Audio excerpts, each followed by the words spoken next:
Господине Димитров, во еден од вашите ретки јавни настапи по напуштањето на дипломатската служба велите дека е неопходен начин за заштита на двете екзистенцијални добра, идентитетот и иднината на нашата земја. Можно ли е да се осигура иднината преку решавањето на прашањето за името и да не се направи штета на идентитетот?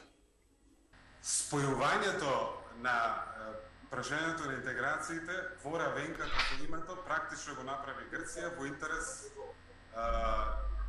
почитувајќи го својот интерес да ги сврти работите кон себе и да биде во позиција да диктира решение.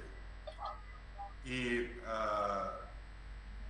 нашиот обид ова да го извлечеме, бидејќи тоа Грција го направи кршејќи меѓународно правна обврска да не приговара, токму тоа беше и мотивот да се отвори случајот пред Меѓународниот суд на правдата и да се добие таква пресуда која што кристално вели дека тоа Грција го направила против право.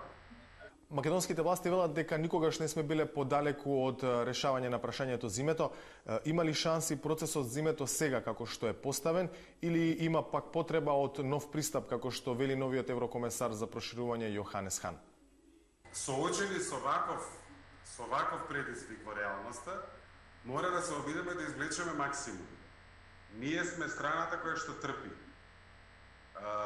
Во еден неформален разговор со дипломат кој што претходно има работено на Блискиот Исток, еднаш ми кажа, вели, вие сте мала земја, меѓутоа со многу големи предизвици. Имате еден надворешен, прашањето на името, со Грција, имате два внатрешни, меѓуетничките односи и редовниот транзицијски реформски предизвик. Сите три се поврзани. Таква ни била судбината, мора да бидеме нешто подобри од она што вообичаено се очекува за да успееме.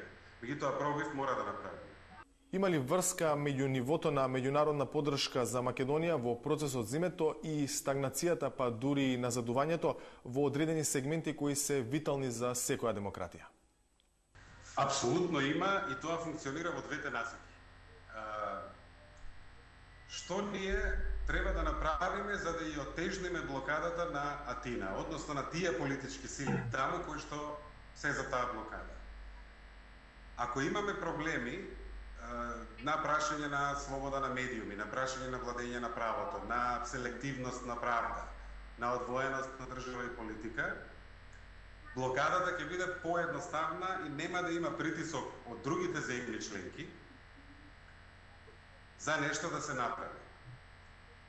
Таков притисок, една илустрација може да биде 2012 година, каде се насетуваше зголемен притисок на сериозна група на земји членки, кои што се бореа во заклучокот на Советот од декември 2012 да се отвори, да се создаде некаква шанса за напредок пролета следната година.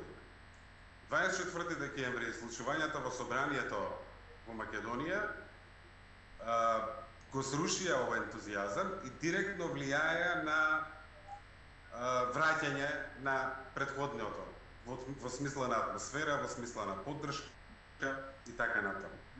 Од друга страна и обратно, ако политичките елити не можат да испорачаат резултат на основ на реформи заради блокадата, тогаш тие се принудени на алтернативни политички приказни. И целите ќе бидат и пред електоратот ќе ги постават поинаку. Така што на некој начин има и влијание обесхрабрувачко и дома.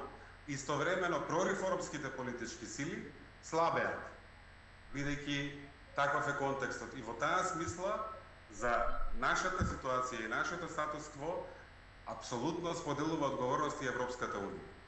Господин Димитров, колку, како што еднаш веќе напишавте, барањето подкрепа во антиката од наша страна ги искомплицира преговорите и го отежна процесот за името? Моje лично мислење е дека се ги искомплицира работите во голема мера од многу аспекти. Прво,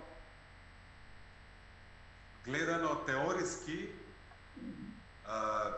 проекцијата на модерна нација, барајќи корени во антиката, е спорно и тоа се однесува и на Грција и на Македонија. Нациите се категорија на 19-20 век, евентуално 18 век. Така што едноставно не држи. Историски може, нели, територијата била таа, има известно наследство и така натаму. Меѓутоа, мислам дека има лоши реперкусии дома, има известно збунување, бидејќи има поместување во однос на учебниците по историја претходно и последниве години. Има лошо влијание и во Грција, бидејќи им помага на оние политички сили кои што се со посебен шовинизам кон Македонија.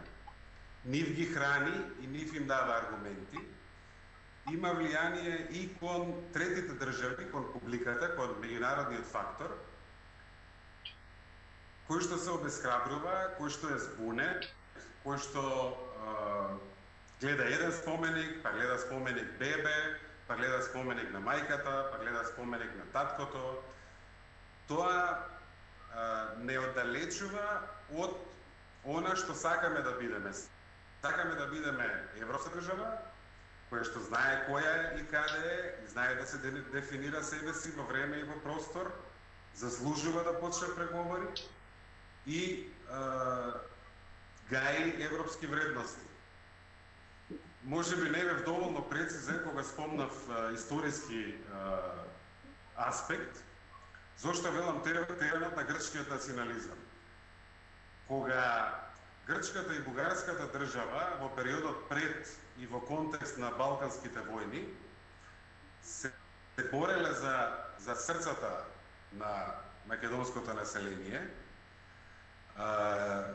се формирал еден македонски комитет во наводници во Солун, кој што имал, јас имам видено лето, кој што ги ширеле посебно низ Егејска Македонија, кој што вели горди потомци на Александар, браќа македонци, напишани со грчка азбука на македонски јазик.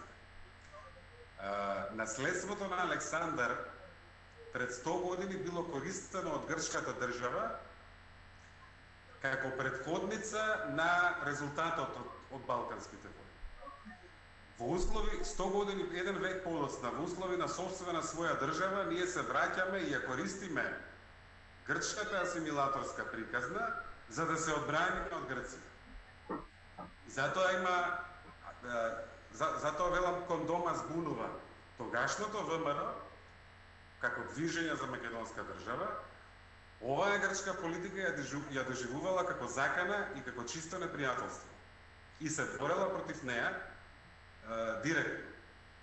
Затоа, во оваа смисла, во нашиот контекст, не само што немаме таков луксус да направиме вакви крупни грешки, туку мораме и во другиот дел, каде што е потешко, да имаме многу почиста приказна.